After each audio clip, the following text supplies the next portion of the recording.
Hallo und herzlich willkommen. Heute mache ich eine Kuppeltorte aus einem Schokoladenbiskuit, gefüllt mit leckeren Früchten und Sahne und einer Deko aus Marzipan, die weihnachtlich gestaltet ist. Den Biskuit backe ich in einem 28er Backring. Wer keinen Backring hat, nimmt die 28er Springform, die wie gewohnt fetten und mehlen. Und für den Schokoladenbiskuit brauche ich folgende Zutaten: 160 Gramm Zucker, 4 Eier, 1 Teelöffel Backpulver, 1 Esslöffel Kakao und 180 Gramm Mehl. Die Eier und den Zucker für 8 Minuten auf höchster Stufe zu einer Schaumasse verrühren.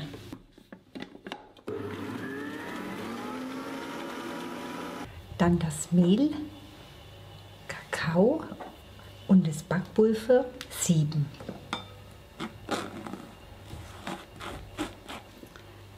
Und nur kurz unterrühren, sonst geht die Fluffigkeit vom Teig verloren.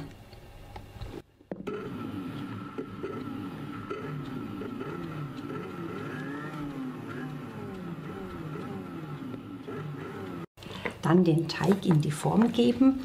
Ich habe den Backring wieder auf eine Dauerbackfolie gestellt. Und etwas glatt streichen. Den Biskuit bei 160 Grad Umluft für ca. 40 Minuten backen. Nach dem Backen den Biskuit auf ein Kuchengitter ziehen und vollständig erkalten lassen, bzw. aus der Springform lösen.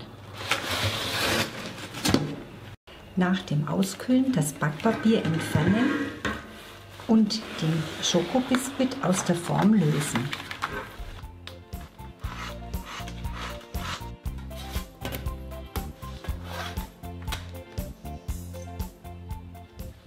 Den Biskuit jetzt einmal in der Mitte durchschneiden.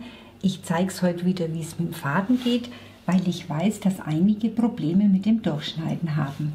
Dazu mit dem Sägemesser erstmal etwa ein 1 cm dicke Furche einschneiden. Und immer schön sägen dabei.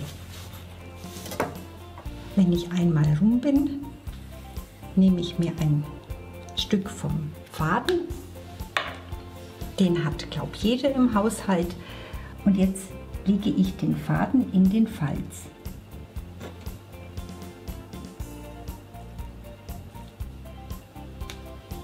Die Enden jetzt einmal über Kreuz nehmen und den Faden straff anziehen.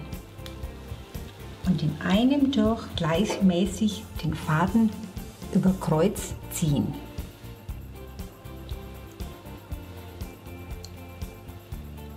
Und so einfach geht es Durchschneiden dann. Um die Form einer Kuppeltorte zu bekommen, nehme ich eine Glasschüssel, die hat oben einen Durchmesser von 26 cm. Und darein lege ich jetzt den ersten Boden, das ist der glatte, der beim Backen in der Form unten war. Und eignen tut sich eine Schüssel, die hier einen sanften Übergang hat und keinen Rand. Den ersten Biskuit jetzt ganz leicht nach unten drücken. Und jetzt mache ich weiter mit der Füllung und dazu brauche ich diese Zutaten. 300 Gramm Früchte nach Wahl. Ich nehme die Lieblingsfrüchte von meinem Sohn, Pfirsich, Mandarine und Sauerkirsch. Rote Früchte färben dann später in der Sahne etwas. Um das zu vermeiden, muss man sie dann einfach durch eine andere Frucht ersetzen. 400 Milliliter Sahne. Zuerst schlage ich die Sahne steif.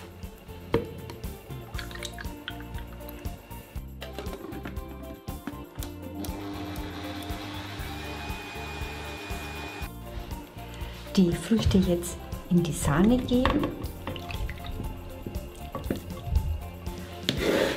und dann etwas vermischen. Ganz leicht, dass die Sahne nicht zusammenfällt. Und dann in die Kuppel füllen. Die Sahne mit den Früchten gut andrücken, dass keine Luftblase entsteht. Und die Sahne so verteilen, dass sie schön mit dem Rand abschließt und etwas glatt streichen. Bevor ich den Boden aufsetzen kann, muss ich erst ermitteln, wie groß der sein muss. Und das kann bei jeder Schüsselform variieren. Bei mir sind es oben 24,5 cm und ich gehe jetzt hier mit dem Ring rein, messe die Größe und messe etwa einen halben Zentimeter über dem eingelegten Boden. Mit der so eingestellten Größe gehe ich jetzt auf den Boden und steche ihn oder stanze ihn einfach mit dem Tortenring aus.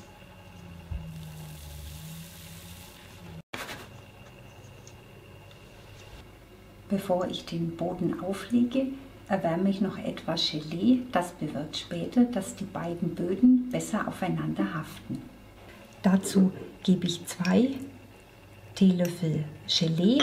Da kann man aber nehmen, was man mag. Ich habe selber gemachtes und das erwärme ich kurz in der Mikrowelle, dass es streichfähig wird. Und jetzt am besten mit dem Pinsel nur den Rand etwas bestreichen. Und jetzt kann ich den Boden darauf setzen. Ups. Und den gut andrücken, damit er auf dem unteren Boden gut haftet.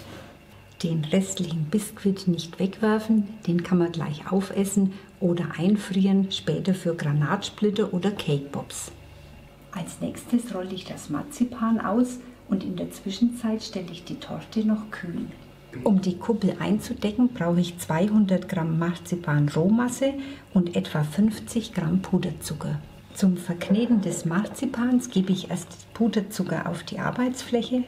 Den Puderzucker knete ich jetzt in das Marzipan ein und das bewirkt, dass das Marzipan sich später besser ausrollen lässt. Den Puderzucker nicht zu lange einkneten, damit später das Marzipan nicht spröde wird. Das Marzipan rolle ich jetzt auf ca. 35 cm Durchmesser aus. Und ich zeige euch, wie ich das mache. Ich habe mir 2 Blätter vom Backpapier abgeschnitten auf etwa 38 cm Länge. Die sind etwas widerspenstig und dann knicke ich die kurz ein. Ich gebe noch etwas Puderzucker darauf und lege das zweite Blatt darüber.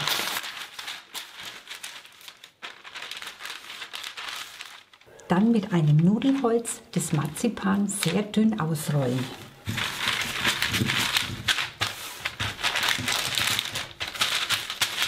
Und ich versuche gleich zu Beginn, es kreisförmig auszurollen.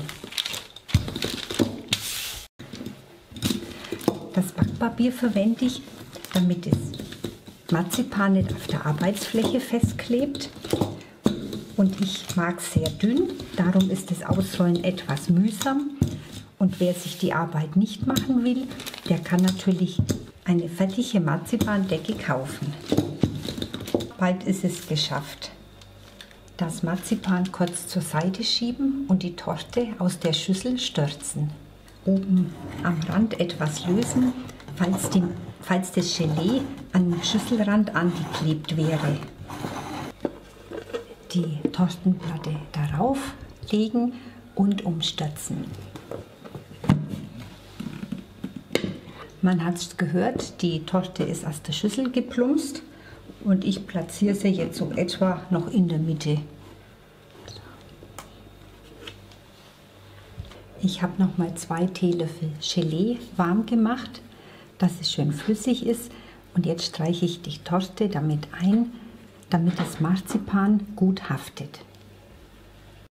Wer kein Marzipan mag, lässt das Marzipan weg und gibt über die Gelee-Schicht einfach die Kuvertüre. Jetzt das Backpapier vorsichtig entfernen,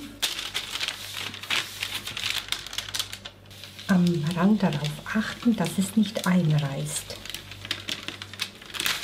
Zum Umsetzen der Marzipandecke rolle ich das Marzipan auf das Nudelholz und damit es nicht anklebt, gebe ich erst noch etwas Puderzucker darauf.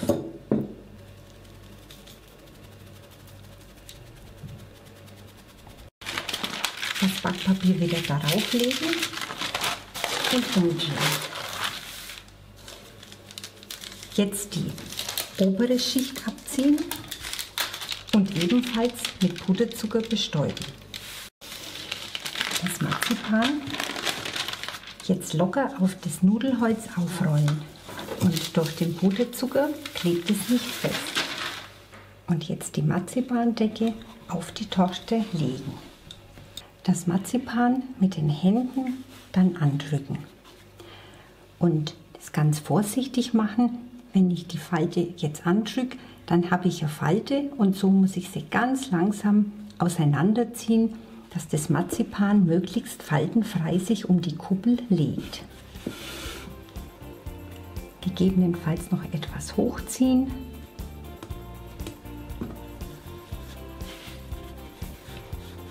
Das überschüssige Marzipan könnte man abschneiden. Ich schiebe es lieber unter die Torte, dann gibt es einen schöneren Abschluss. Dazu hebe ich die Torte etwas an.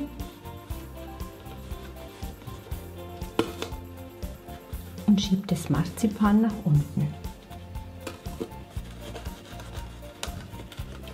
So, alles gut versteckt.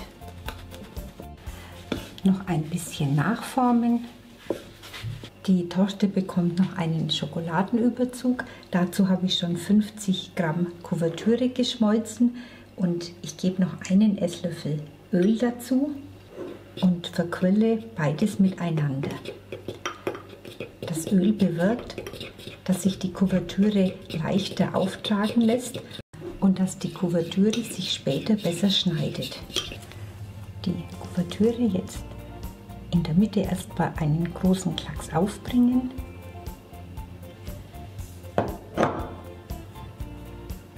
und dann verstreichen.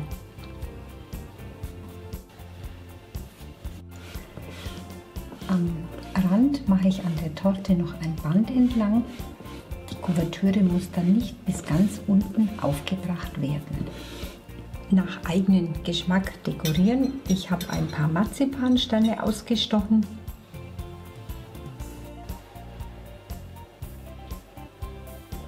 Und solange die Kuvertüre noch feucht ist, kleben die Sterne fest.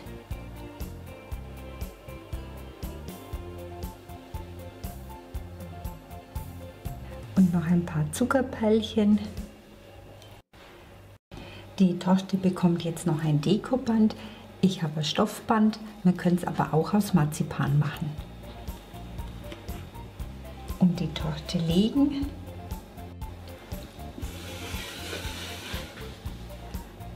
Und das Band fixiere ich mit einer Nadel.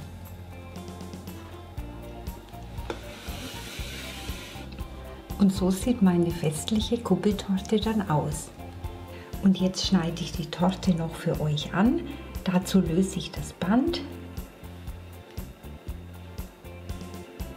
und mit einem Sägemesser vorsichtig die Torte anschneiden.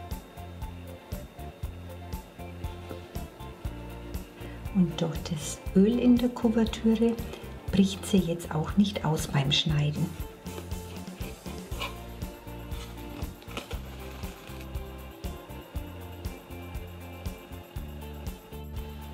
Und einmal die Kuppeltorte von innen.